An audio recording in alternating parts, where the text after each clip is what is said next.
You wouldn't believe this. I tell people every day, we black troops went overseas to fight the Germans, but we had to fight the Yanks first.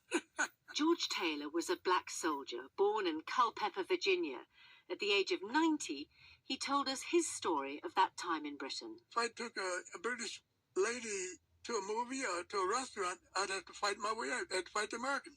The American white troops weren't used to integration, so they couldn't stand to see a black man take a white woman into a pub or whatever. Neil Wynne is Professor of 20th Century American History at the University of Gloucestershire and has written many books about African Americans and the Second World War. So just explain to us how segregated the US Army was in the 1930s and 40s. Well, actually, it was totally segregated. There was no integration at all when America entered the Second World War. And, of course, it was a considerable bone of contention amongst African Americans and particularly civil rights organizations at the time. There was a great deal of debate in Britain about how they should respond. And some people argued they should just accept the American practices. And indeed, in the War Cabinet, and it reached War Cabinet level in 1942, there were very strong arguments, particularly from the Secretary of War, James Grigg, to accept segregation and indeed to accept the kind of thinking that lay behind segregation. So what happened in practical terms?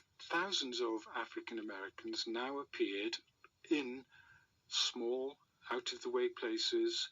Yes, they were in Bristol, and yes, they were in Worcester, and yes, they were in other major cities, but they were also in places like the Forest of Dean, and they were in Cornwall. In fact, the heaviest concentration of African Americans was in the South and the Southwest. But it became an issue of conflict, and gradually what happened was that the American forces instituted practices in the locality to try and avert these conflicts. So literally, for example, in the Forest of Dean, the town of Cinderford was put off limits to African Americans. That was for whites only. Well, the whole town?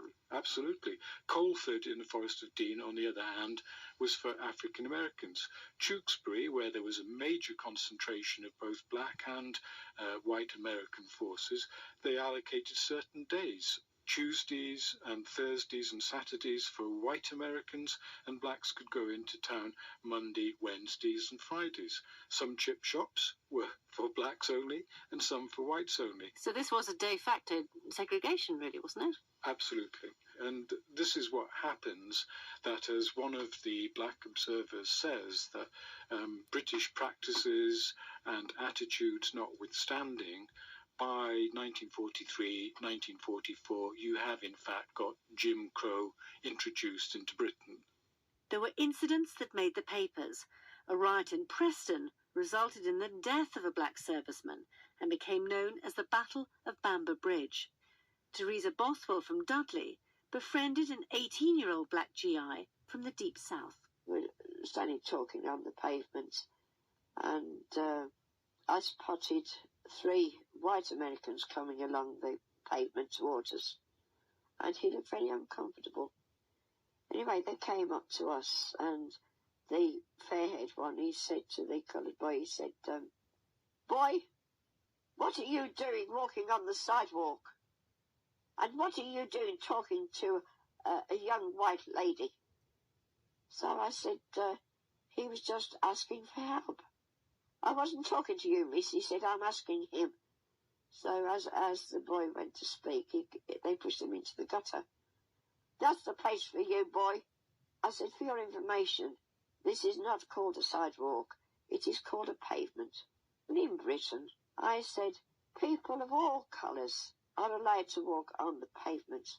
And as we were talking, the one at the back came up behind me. And all of a sudden, I felt his arms come right round me and hold me tight. I couldn't move my arms. They pushed this lad into the gutter, but this time they pushed him over. And they kicked him from head to foot.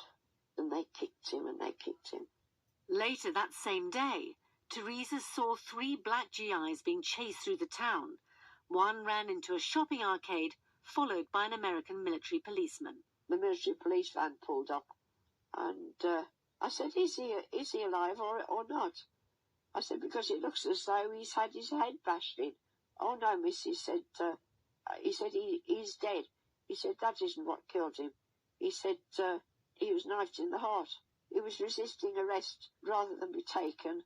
He killed himself. And he looked at me, he said, you don't believe me, do you? I said, no, I don't. I said, I don't believe you. I said, those 3 black men, I said, were not rioting. They tried to run for their lives when they saw the military policeman coming down the road. And the chap that was killed in the doorway was the young man that had been beaten up at lunchtime.